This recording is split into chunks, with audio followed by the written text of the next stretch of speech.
So I'm here with Ken from Perry Tree Farm and Nursery, and we're going to be talking with Ken today about, we're going to be talking to you about how to plant lily bulbs, because you know it wasn't that long ago when we were here and this whole area was just in full bloom. Right. So everything has a beginning. How do you guys get them in the ground? Well, we start with the bulb, of course, and it's very similar to an artichoke. You want to plant your roots down, of course, and with the star facing up. And we want to use Just a little hand trowel. Is just all a that little is. hand trowel. We're doing it in raised beds right now. And this is 6 inches, so you want to go a little shallower than you would normally in the ground.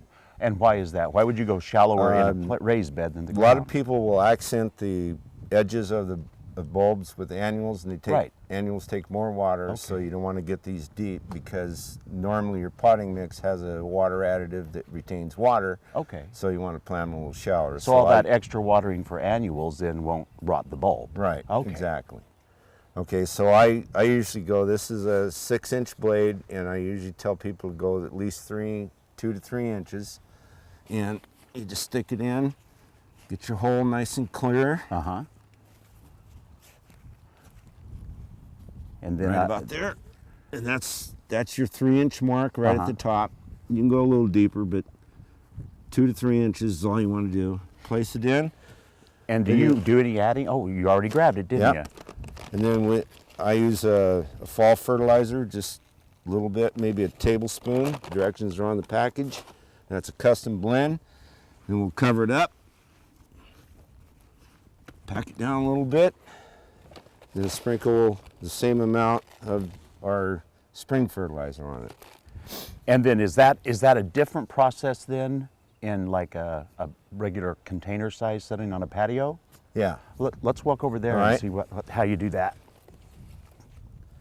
Okay, Ken, now this is the whiskey barrel size thing you were talking about. How are we going to go about this? And I have to say though, this makes a lot of sense if you do have a lot of gophers and underground creatures. This really is a smart way to do it. Yes, it is, and it's a lot better. You can place these on your deck. They're not out in the garden, so you forget your flower bulb or your flowers. They're much easier to control in this environment. Nice. Now, the thing I don't recommend is the wood whiskey barrels because they fall apart over a period of 5-6 years, and then you got to start all over again. So I like these plastic, and I bought these at Home Depot. Just so that they last longer. Yeah. Nice. Yeah. All right, so then the planting is similar then? It's a little different. Well, it's pretty similar. You don't want to go as deep because, like I mentioned earlier, people like to accent the surrounding of the bulb as they emerge and with annuals. So you want to go a little shallower, and I usually use my gloves. First or second knuckle joint. Oh, okay. About like that. Yeah, that's you don't not want to really go any deep at all. deeper than that. Okay. Because like I say, a lot of people like to accent it. Mix it in with something annuals, else. and they take a lot of water.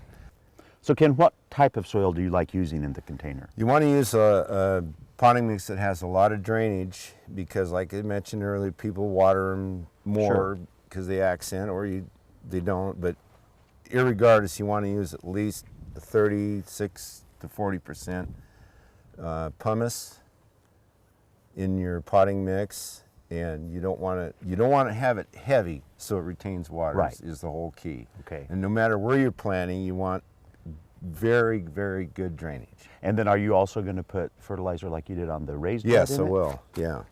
I'm going to put a little bit of fall fertilizer in there, and then I'm going to cover it up. And you don't have to pack it down, but I like to just give it a little tap and a little bit of spring, and you're done. So now, Ken, we have one more place, and this is right in the ground. Let's walk over there and you can show me how to do that. Sounds good. So Ken, I think that probably this is how a lot of people will be planting their bulbs is in the ground, in the garden. So what is it that we need to be aware of?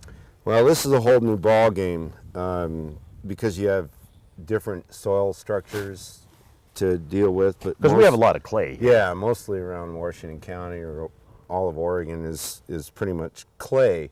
So you want to add a little additives, some compost, potting mix. I see a couple there. Is that what you're talking about? Yes.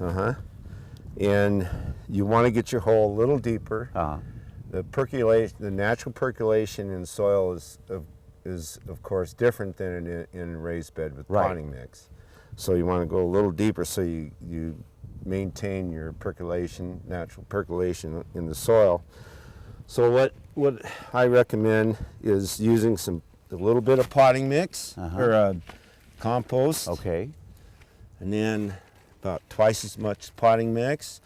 And what this does is it'll help naturally break down the clay through the microorganisms in the And you're just mixing that up a little bit at the base? Mix it up a little bit. And then we'll plant the bulb. We're going to dig a little bit out of that so we get the right depth. And in a hole this size, that's that wide, would you only put one? Or could you do two? Okay. Yeah. Lilies like a lot of room for their roots. Okay. They don't like to be compact, so I would say one bulb. You could even stick two, but no more than two. Okay. Okay, and you want to go your shovel depth. So that's a couple inches. That's about 6 to 8 inches then? That's about 8 inch, yeah. And then throw in our special blend. So Ken, this is your low nitrogen fertilizer, and you know, people can buy this at your website, but if they can't or they don't want to, it still has to be a low nitrogen fertilizer. Definitely. You don't want to use anything more than 10% max. You want it slow release, otherwise you'll burn the root hairs. Okay, that makes sense. And then once that's in, then you just cover it back up? Yep. Yeah. Throw a little bit in there. Here, I'm gonna try to help. And then once you get this done, do you stomp it down? Make sure you don't hit the bulb with that shovel. Right. Yeah, that would be tragic, wouldn't it? Then give you two. So then it's always in there now. Yeah. And do you tamp it down like that? Yeah. Grandpa always said stomp take on your feet things, and tamp it a little bit. And then there's another hint. Is that what is that for? This is so you don't spray Roundup or anything on your bulb as it's coming up, because they're dark green and a lot of people won't be able to see them. So I usually place this just off center. So it is that time of year when we start to think about planting all kinds of stuff in our gardens. If you're interested in getting the bulbs or this fertilizer, you can go to gardentime.tv. We'll click you over to their website, or you can even give them a call. Thank you so much, my friend. Thank you. It's my pleasure.